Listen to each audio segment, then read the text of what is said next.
23 de marzo del 2022. Bienvenidos amigos y amigas a la emisión estelar de Noticias 7. Gracias a quienes nos sintonizan a través de www.eltelegrafo.com.es y a través de nuestras redes sociales. Aquí les vamos a contar, como siempre, las noticias más importantes de la jornada. Antes saludamos a nuestro compañero Byron Galarza. ¿Qué tal, Byron? Muy buenas noches. Verónica, ¿cómo están, televidentes? Gracias por acompañarnos, como siempre, a esta hora, el resumen informativo de lo más importante de la jornada.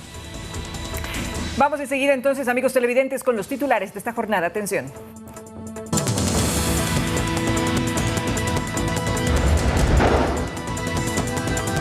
Listo el texto final de la Ley de Inversiones. La Comisión de Desarrollo Económico incluyó las observaciones de las bancadas de oposición.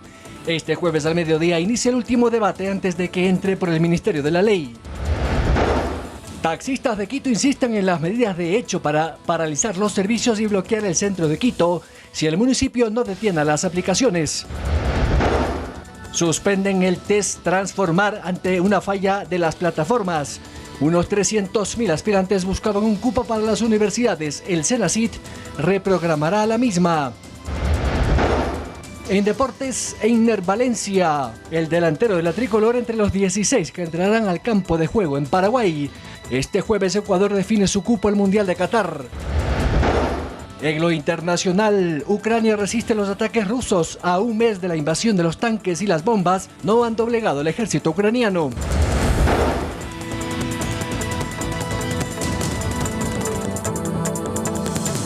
Iniciamos con una noticia que se acaba de dar hace un par de horas, y es que la Comisión de Desarrollo Económico de la Asamblea aprobó con 6 votos a favor el texto final para el segundo y definitivo debate del proyecto de ley de inversiones. Este documento fue aprobado por los legisladores representantes del oficialismo y afines, además del Partido Social Cristiano y algunos de la izquierda democrática. El texto incluye además un nuevo artículo que prohíbe las asociaciones público-privadas sobre el agua. También una transitoria para regular al personal de salud que no pudo acogerse a lo dispuesto en la ley humanitaria, y además se eliminó el artículo 52 de los beneficios del proponente privado. Este jueves a la 1 de la tarde está convocado el pleno para continuar con el debate final. Todavía tenemos hasta mañana, todavía podemos conversar, todavía podemos llegar, creo yo, a un consenso en el cual podamos contar con los votos de la bancada de UNES y de la bancada de Pachacútec, siempre en beneficio de los ecuatorianos. Y les pido a cada uno de los asambleístas de acá y en el pleno también que voten por lo que dice en el papel. Votar porque creo que la intención o la mala intención o la mala fe de esa persona lo que quiere es pues acabar con nosotros. Pues eso de ahí parece más guiarse por un chisme que guiarse por lo que dice el articulado. Mientras tanto, el presidente Guillermo Lasso se mostró optimista con respecto de la votación que habrá en el Pleno de la Asamblea Nacional este jueves 24 de marzo. En torno al proyecto de ley de inversiones, precisamente, ratificó lo que había mencionado en días pasados, la importancia de su aprobación para, según él dijo, generar empleo a través de la atracción de inversiones. En su respuesta sobre qué pasaría si no se aprueba el proyecto, fue más cauto al referirse a una posible muerte cruzada. Lograr la aprobación de ese proyecto de ley es lograr un país de oportunidades para muchos ecuatorianos que buscan un empleo y no lo tienen. Yo confío en la buena fe de los asambleístas y creo que mañana libraremos una nueva batalla en contra de la pobreza, en contra de la falta de oportunidades en el Ecuador. Dejemos que los hechos se vayan produciendo y una vez que se produzcan, daremos declaraciones. Pero mantengo mi optimismo, mantengo el optimismo en una Asamblea Nacional que vivirá un momento histórico mañana. Y horas antes de la votación de la ley de inversiones, el Frente Unitario de Trabajadores FUT se movilizará en rechazo a esta norma. Los dirigentes sindicales que encabezan la movilización solicitarán al gobierno y a la Asamblea el archivo de esta iniciativa. La protesta inició en la conocida Caja del IES y avanzó por la avenida 10 de agosto hacia el centro histórico de Quito.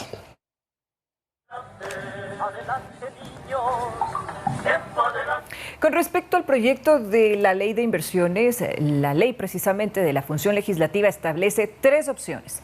La primera, la aprobación. La segunda, el archivo. Y la tercera, la entrada bajo el Ministerio de la Ley. Ahora, ¿qué implican estos escenarios? En la siguiente nota le explicamos. Preste atención, por favor. El primer escenario es la aprobación del informe de mayoría con 70 votos. En el evento que no se alcancen los 70 votos para aprobar el informe de mayoría, se pongan a discusión informes de minoría y se intente alcanzar votos para aprobar ese informe de minoría.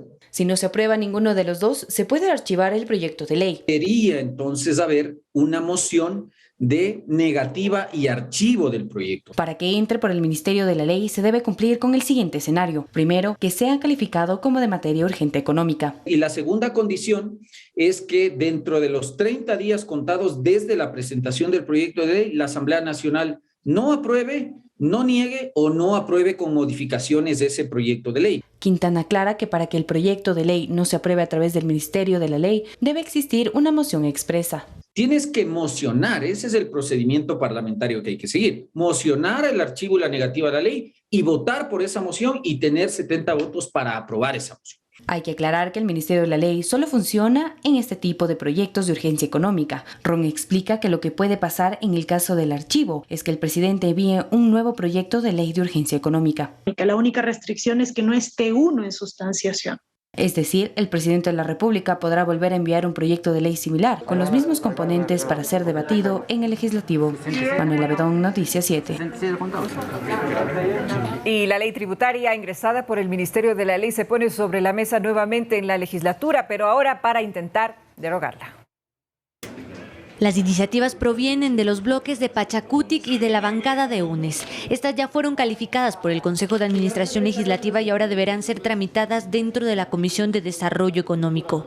Está claro el apoyo para quienes se opusieron en primera instancia al proyecto de ley. Y evidentemente, si ese texto llega a comisiones o al Pleno, lo respaldaremos. La pugna en el Legislativo por estos proyectos retrasaron su calificación porque el oficialismo insistía en que se consulte a la Corte Constitucional si la Asamblea puede derogar una ley económico urgente que entró en vigencia mediante decreto ley por falta de pronunciamiento del legislativo.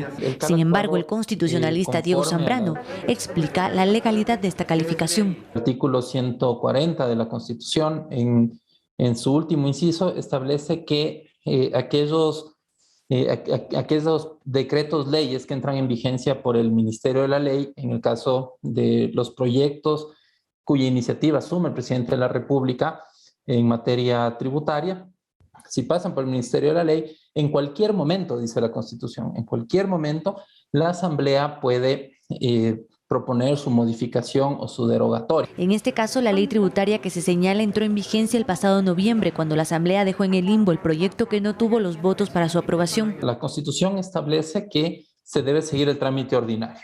Esto quiere decir que la Comisión de Desarrollo Económico, una vez que califique la propuesta, tendrá 90 días para la elaboración del informe para primer debate. Ahora bien, al procesarse bajo la norma legislativa, esta también deberá pasar por el veto del Ejecutivo. Así que el presidente siempre tendrá, en el tema de derogatorio de impuestos, un veto total a su disposición. Carolina Basante, Noticias 7. Y este jueves será intenso, pues será expuesta la primera acción constitucional que busca dar de baja la resolución de la Asamblea Nacional que otorgó la amnistía a 270 defensores de la naturaleza, comunitarios y judicializados por ejercer el derecho a la resistencia y la protesta social de octubre del 2019. Las partes han sido notificadas que la diligencia ya no será a las 10:40 de la mañana, sino a las 2 de la tarde de este mismo jueves. El ex legislador y activista político Andrés Páez, el proponente de la acción contra la protección de ese articulado, lo que dice que las amnistías han sido otorgadas en paquete y esto no requiere sino de un análisis más pormenorizado. Cuando regresemos, amigos televidentes, la primera jornada del test Transformar fue suspendida debido a problemas en la plataforma. Tendremos los detalles enseguida. No se vayan, ya volvemos.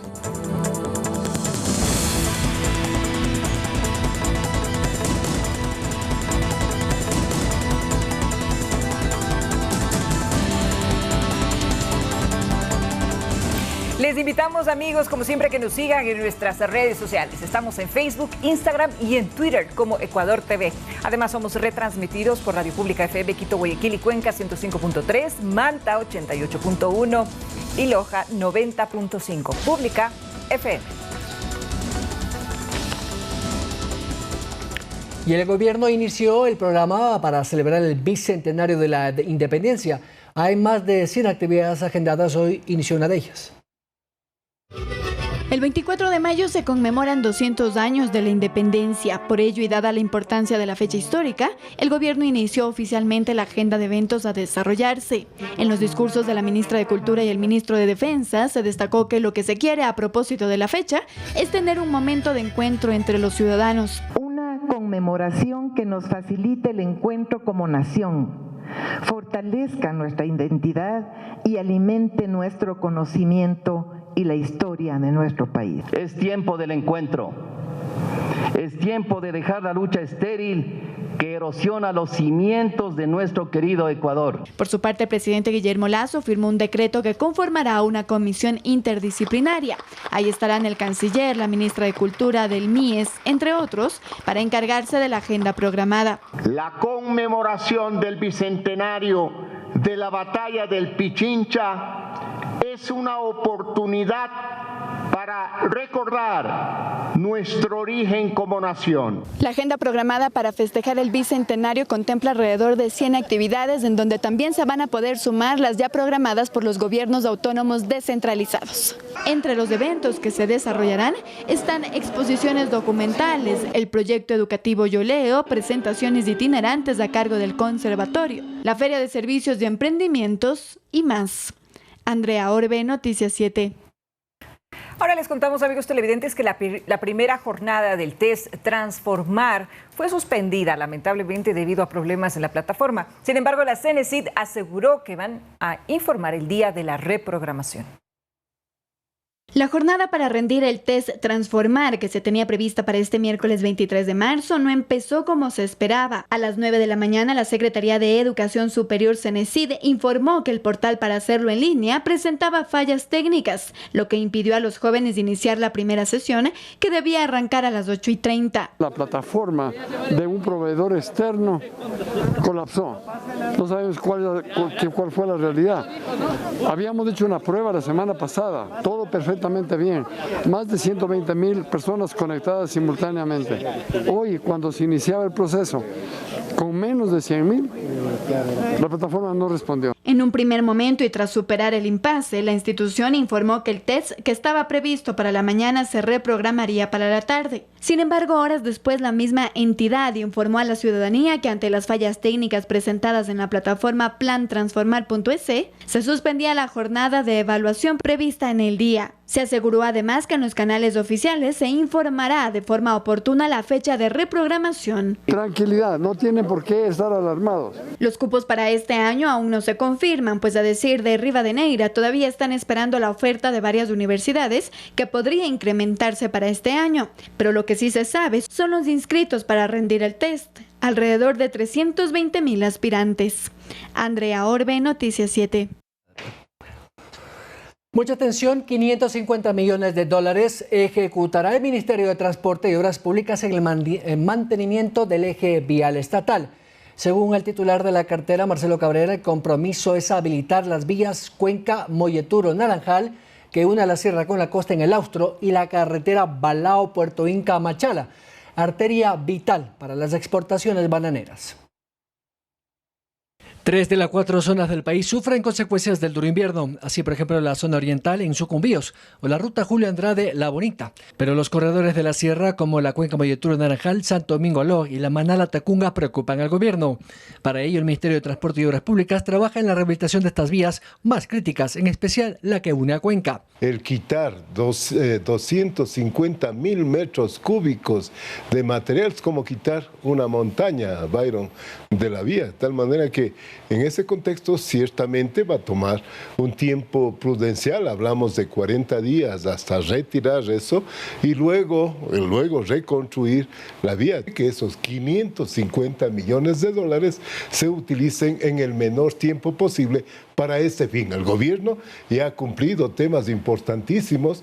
Eso sí, roturas como el puente de la vía que unen Guayas y El Oro, dice el ministro Cabrera, es una tarea vital en la exportación de banano y el camarón en la zona costera. Allí se trabaja contra el reloj. El 30-31 de este mes yo incluso aspiraba a tener ya la vía abierta un poquito antes, pero créase que las dificultades son enormes, pero aspiramos que hasta esa fecha, yo creo que ya no más, pero se reaperture la vía. Pero desde luego también vamos a tener embotellamientos porque vamos a utilizar un puente pues angosto que es del puente Baile. Lamenta que muchas vías tengan serios problemas en su diseño estructural y se refiere al contrato de una de las vías firmadas en el gobierno anterior. Finalmente confirma que el cuarto eje vial es un compromiso binacional con el Perú y será ejecutado. A través del Ministerio de Finanzas tiene que darse la firma correspondiente con el Banco Interamericano de Desarrollo.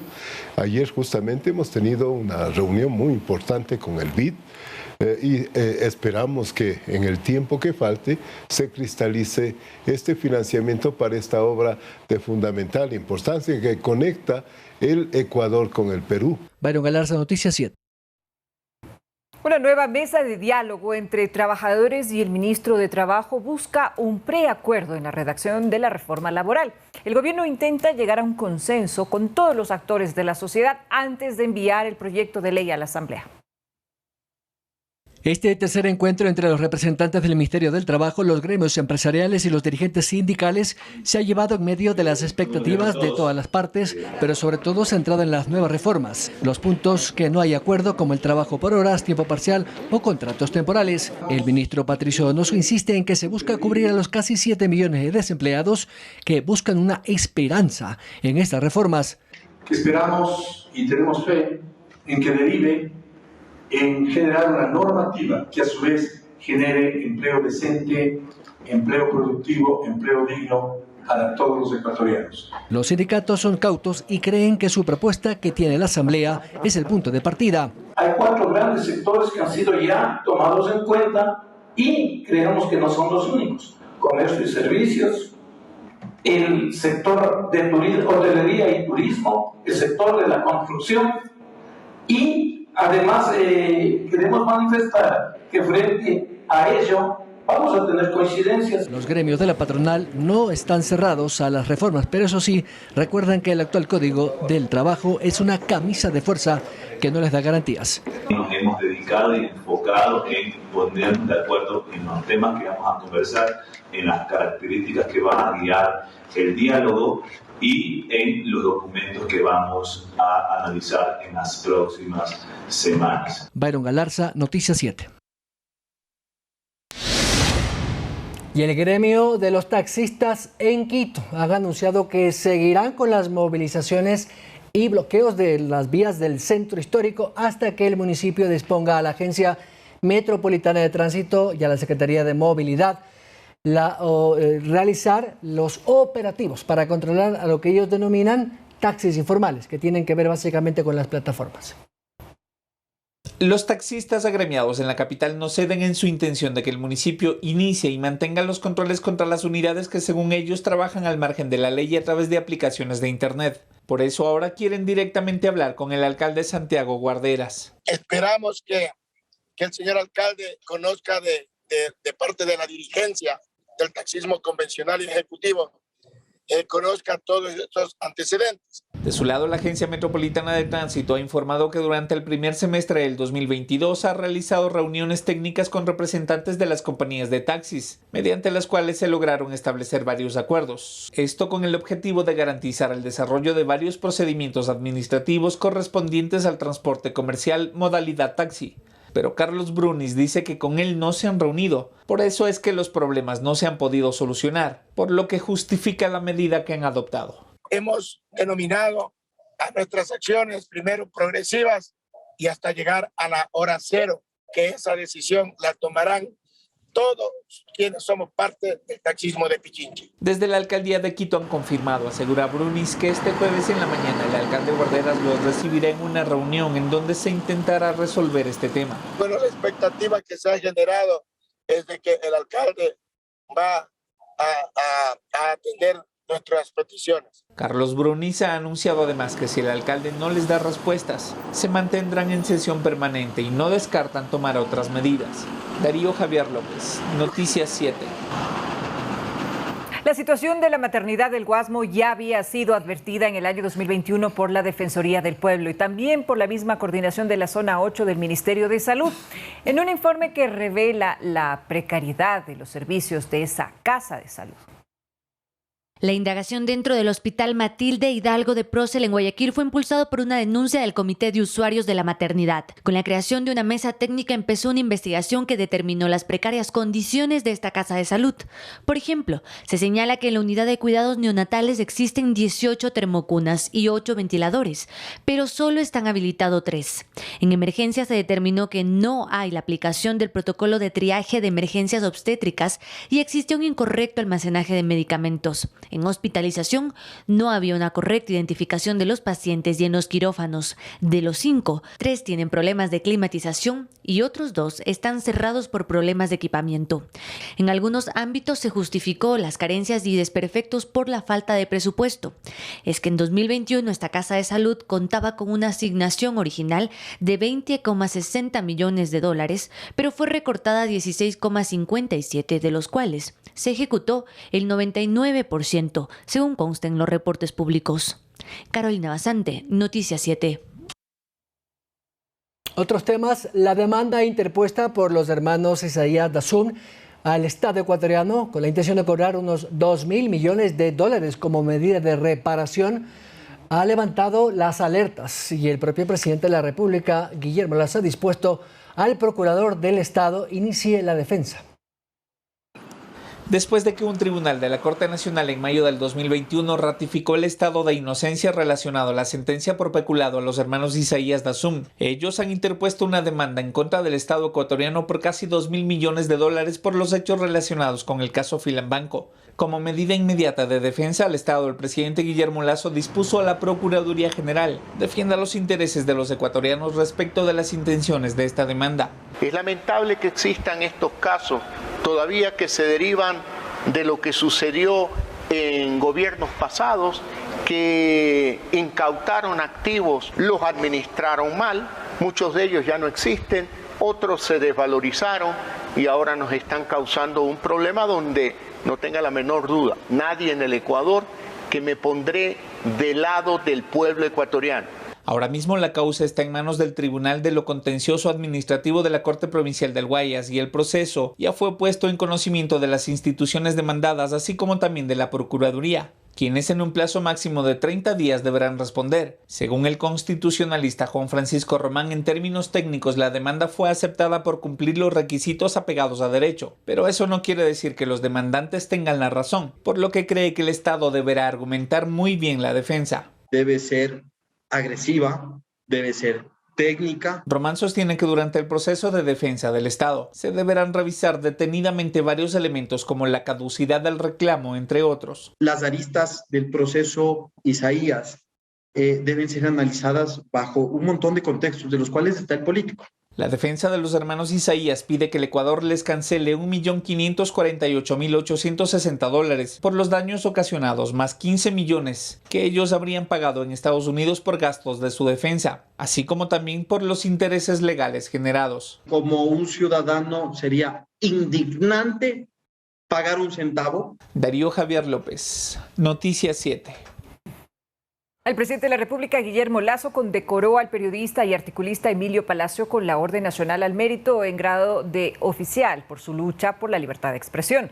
Palacio se desempeñaba como editor de opinión de diario El Universo cuando el año 2011 fue condenado al pago de $40 millones a favor del entonces presidente Rafael Correa, quien lo demandó por el artículo No a las mentiras, una pieza sobre lo ocurrido en la revuelta policial del pasado 30 de septiembre del año 2010. El guayaquileño regresó al país el pasado lunes 22 de marzo, 10 años después de radicarse en la ciudad de Miami.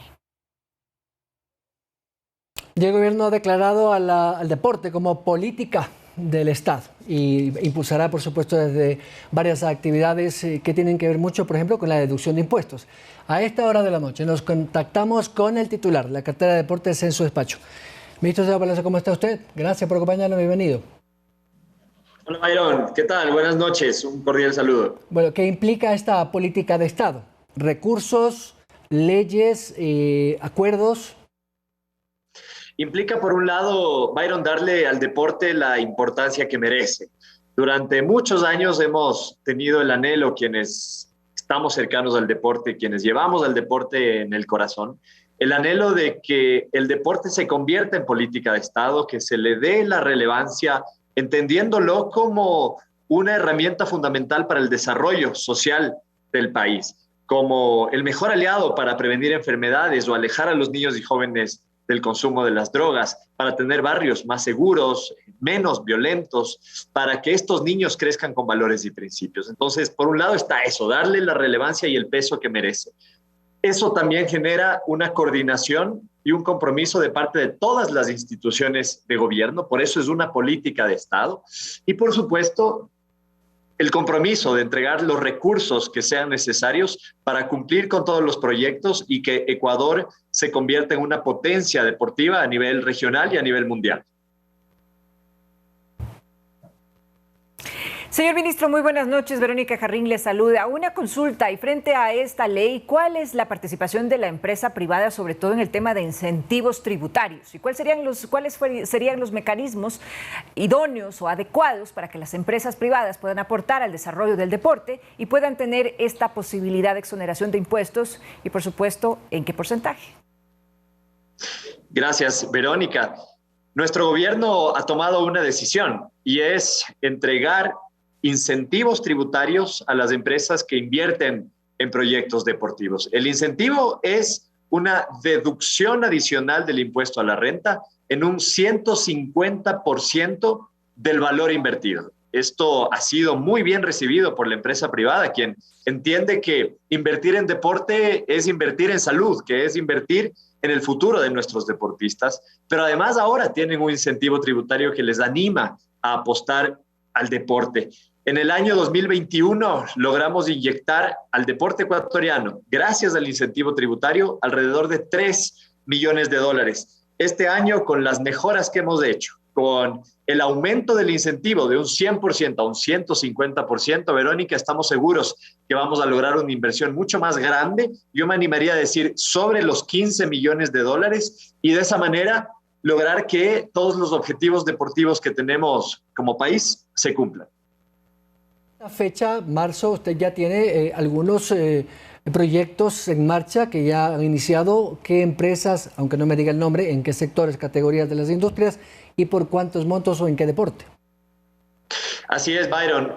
Solamente en el primer mes del año, en enero, recibimos más de 100 proyectos. Superamos el número de proyectos que se ingresaron al Ministerio del Deporte en el año anterior, lo cual nos da muestra de la acogida que ha tenido esta política de generar un incentivo tributario para las empresas. Hemos superado, al menos de proyectos calificados ya, los $4 millones, y con eso tenemos una perspectiva de seguir calificando proyectos a lo largo del año y que esos proyectos reciban financiamiento. Y este financiamiento privado, de empresas privadas, se suma a todo el presupuesto que estamos invirtiendo como gobierno nacional, $70 millones para que el plan de alto rendimiento que lanzamos en diciembre de 2021 se cumpla, que lleguemos a París, a los próximos Juegos Olímpicos, con un equipo sólido, con grandes posibilidades de resultados, y además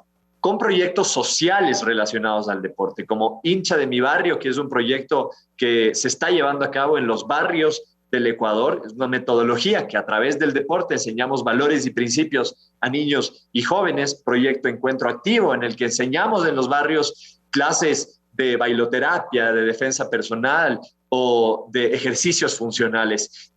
La recuperación del deporte escolar universitario también está en estos proyectos que serán financiados desde el Estado y complementados con esa inversión de la empresa privada.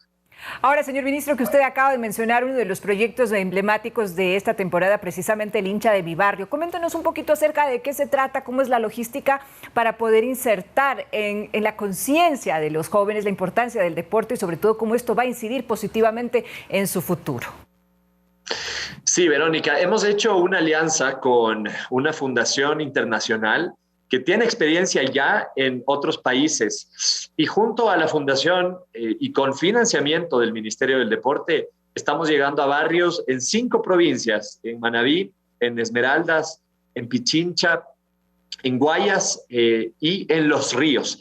En estas provincias llega Hincha de mi Barrio para transformar la vida de niños y jóvenes en los barrios, hacer que usen su tiempo libre de una buena manera, en comunidad, generando una convivencia pacífica entre los vecinos y, por supuesto, también desarrollando liderazgos en estos niños. Es una metodología especial que se llama metodología de deporte para el desarrollo y lo que buscamos es eso, que a través de Hincha de mi Barrio, esos barrios se puedan desarrollar, generar esa apropiación de las personas que viven en los barrios y, adicionalmente, Hincha de mi Barrio llegará también a los centros de privación de libertad. Creemos que el deporte también es una buena herramienta para la reinserción social y lo que buscamos en ese espacio es que a través del deporte generemos estos hinchas de sus barrios en los centros de privación de libertad para que cuando salgan de esos espacios puedan estar rehabilitados, en este caso, gracias al deporte. Ministro, me gustaría topar un tema que es de algo sensible, pero no podemos dejar de preguntarle. Y es que 2 niñas de escalada de Fede Guayas, de la Federación Deportiva de Guayas, han sido objeto, o por lo menos han denunciado a sus padres, de un acoso por parte de un entrenador. Hay la presunción de inocencia, por supuesto, pero entiendo que usted ha tomado cartas en el asunto y no es la única federación. También creo que hay algo en Taekwondo. Sí, Byron. Inmediatamente nosotros conocimos sobre el caso y sobre la denuncia, tomamos acciones. Pedimos a la Federación Deportiva del Guayas que explique qué protocolos ha seguido para evitar que esa posible violación o posible acto en contra de los derechos de las niñas vuelva a ocurrir, por un lado. Por otro lado, hemos tomado contacto con la Secretaría de Derechos Humanos, que es el ente ministerial o el ente gubernamental que debe brindar el apoyo y el acompañamiento a las deportistas.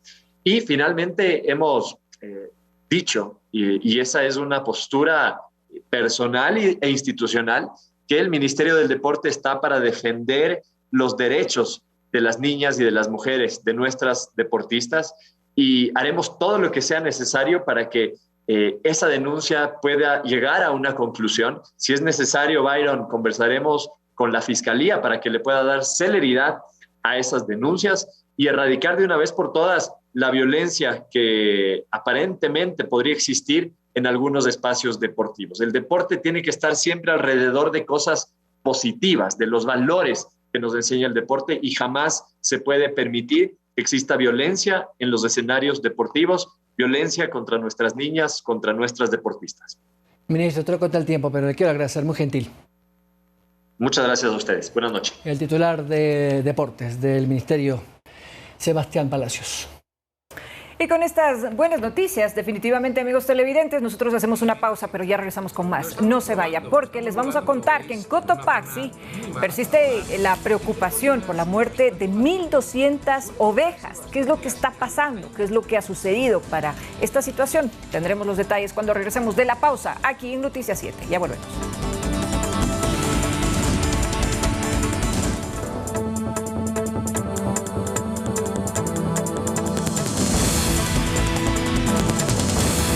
Síguenos en nuestras redes sociales, Facebook, Instagram y Twitter. Somos retransmitidos por Pública FM Quito, Guayaquil y Cuenca, 105.3, Manta 88.1, Loja 90.5, Pública FM. Seguimos informando, amigos televidentes, qué bueno que nos acompañen. Les contamos que una acción articulada de las Fuerzas Armadas y la Policía Nacional logró la detención de un camión con doble fondo que transportaba 751 paquetes de clorhidrato de cocaína. El hecho ocurrió en el sector de Santa Bárbara, el límite de la provincia entre Sucumbíos y Carchi. El valor de la mercancía ascendería a $23 millones en el mercado internacional. Mientras tanto, el gobernador del Carchi, Yaco Martínez, destacó el trabajo coordinado de las instituciones que logró neutralizar a las bandas delincuenciales. Tenemos 2 casos, uno que está reportado hacia la provincia del Carchi y el otro hacia la provincia de Sucumbíos. En el caso de la provincia del Carchi, con más de 600 bloques, como ustedes acaban de ver. Luego de las experticias de las pruebas de campo, dio positivo para clorhidrato de cocaína. Que un vehículo, para ser exactos, un Hino 500, se encontraba sospechoso, por cual procedimos a detenerlo. Procedimos a hacer la requisa y nos percatamos que en la parte del cajón se encontraba con un doble compartimiento. 1.200 ovejas han muerto y esto preocupa a los campesinos en Cotopaxi. Un especialista en fauna silvestre descarta que sea por ataque de felinos o pumas y más bien lo dice que podría ser por un brote viral. En redes sociales circula este video en donde supuestamente se ve al animal responsable de las 1.200 muertes de ovejas en Cotopaxi. Yo traje totales 20 borregos muertitos, perdidos, sacado trepetas. En este ratito yo creo que ha comido a algunos borregos de diferentes vecinos, ¿no?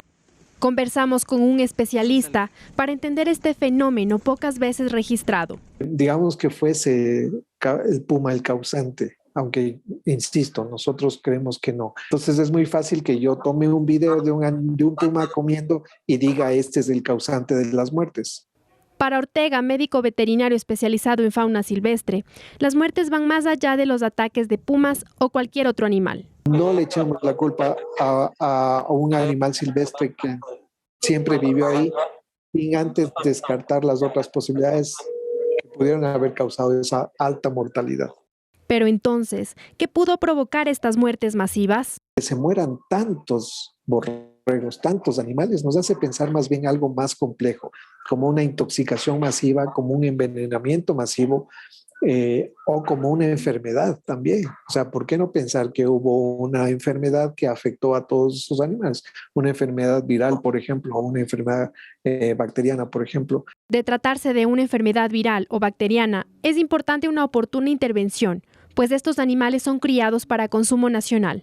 Requiere también una intervención de colegas que son expertos en medicina forense. Un fenómeno que sin duda requiere investigación y estudio. Así podremos conocer las verdaderas causas que llevaron a la muerte a más de 1.000 ovejas.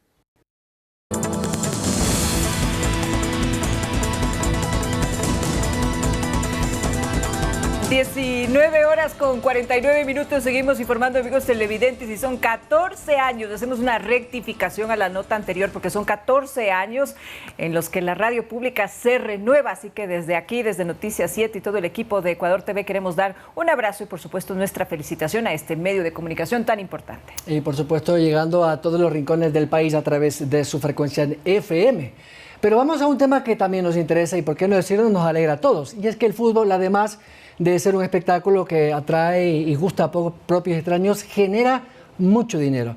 Hay actividad económica que vive y se alimenta económicamente de la selección y las actividades correlacionadas.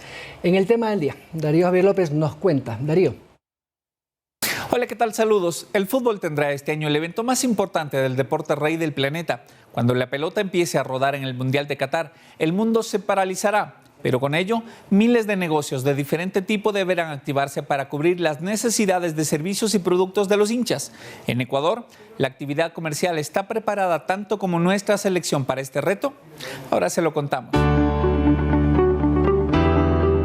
Sin duda alguna, el fútbol mueve millones de dólares y de personas en el mundo entero, y lo hace más cuando se trata de la cita mundial de este deporte. Solo la FIFA por este evento internacional tiene previsto hacerse de alrededor de 6.440 millones de dólares por los derechos de televisión y de marketing del Mundial 2022. En lo local, la destacada participación del combinado tricolor lo ha ubicado en zona de clasificación directa, dependiendo únicamente de sus propios resultados. Pero, ¿tenemos los méritos suficientes para llegar a ser una de las 32 selecciones que serán parte del Mundial de Qatar? Mira, yo respeto a la gente que piensa que Ecuador aún no está clasificado, porque matemáticamente no estamos clasificados. Es verdad, Ecuador necesita un punto más para que matemáticamente ningún evento extraño termine complicando la clasificación, pero para que Ecuador no esté en el Mundial hoy antes del partido ante Paraguay, tendría que pasar una catástrofe que en el fútbol normalmente no es posible. Siendo así, el comercio ecuatoriano seguro deberá estar trabajando en estrategias para acaparar un potencial mercado de clientes que gustan de este deporte. Va a ser un boom, obviamente, en los partidos de cuando juegue ya la selección. Toda la economía se activa y eso es importante cada vez que un equipo de un país clasifica. La popularidad del fútbol hace que este deporte se convierta en uno de los eventos que más recursos económicos mueve, dejando ganancias en toda una cadena de empresas de todo tipo y tamaño, conectadas directa o indirectamente a esta actividad. Innovarse, reinventarse y adaptarse es una condición que el comercio deberá hacer suya en los próximos meses de cara al Mundial de Fútbol. Confiamos en que seremos creativos. El Mundial y el ingreso de Ecuador al Mundial es una noticia espectacular. Para el desayuno, como te decía, estamos pensando en hacer tipo brunch o tipo de combos así para atraer a la gente, porque no vendemos normalmente desayunos, pero queremos adaptarnos a la oferta debido a los horarios de los partidos. Tanto es el dinero que se mueve alrededor del fútbol, que según los datos del Banco Central del Ecuador previo al desarrollo del Mundial anterior en Rusia 2018, las importaciones, por ejemplo, de televisores LED, LCD y plasma en el primer trimestre de ese año alcanzaron los 51.3 millones de dólares, siendo este sector el que ahora también podría ser beneficiado con la llegada del Mundial. Y el Mundial de Qatar es muy complicado desde lo económico, casualmente, es muy complicado, no todos tienen el bolsillo para poder llegar a Qatar. Entonces, sin duda alguna, creo que la economía ecuatoriana, incluso durante el Mundial, se va a reactivar se va a activar muy fuerte, pensando sobre todo en los negocios que tanto lo necesitan. El fútbol es entonces un buen pretexto que genera una fuerte atención para promover a todo un país, oportunidad que seguro no será desaprovechada por los empresarios grandes y pequeños del país. Con la zurda llega el balón. La presencia de nuestra selección en el Mundial de Fútbol, creen los directivos de las cámaras de comercio de Quito y Guayaquil, generarán un repunte en las actividades económicas de bares, restaurantes y lugares de concentración masiva, en donde se pueda mirar el fútbol. El cómo conquistar a su clientela dependerá de la estrategia de cada lugar. Antes hubo un mundial que nos tocaba jugar tipo 6 de la mañana y se organizaban desayunos. Entonces, más allá de hablar de que va a haber una reactivación, creo que va a ser una patada más para que este sector se logre reactivar de manera eficiente y ya sostenible en el tiempo. Con los beneficios y la mejora de las ventas de toda esta cadena vinculada al fútbol, la economía de estos negocios tendrá una mejor dinámica, por lo que también necesitarán más mano de obra para cubrir sus necesidades. Ahí vamos a trabajar con los proveedores, buscar otros productos, capaz necesitemos más personas, porque con la pandemia hemos bajado un poco la cantidad de personal, pero al haber más demanda subiríamos la contratación de personal. La selección nacional no tiene idea de lo que hace por el individuo, ¿no? Por su estado de ánimo que tanto ha estado menoscabado en este tiempo, por el empresario que ha estado sufriendo una crisis económica terrible. Los ecuatorianos nos caracterizamos por nuestra inventiva y creatividad. Lo hemos demostrado en los mejores y peores momentos. Con la cita mundialista seguramente aparecerán negocios y estrategias de venta y comercialización tan particulares y únicas como la esencia misma que nos hace ser ecuatorianos. Ahora continuamos con más noticias. A propósito del fútbol, los invitamos a que nos acompañen para estar al día de la Tri. Que descansen, buenas noches. 7 en punto de la mañana estaremos con ustedes. Mañana.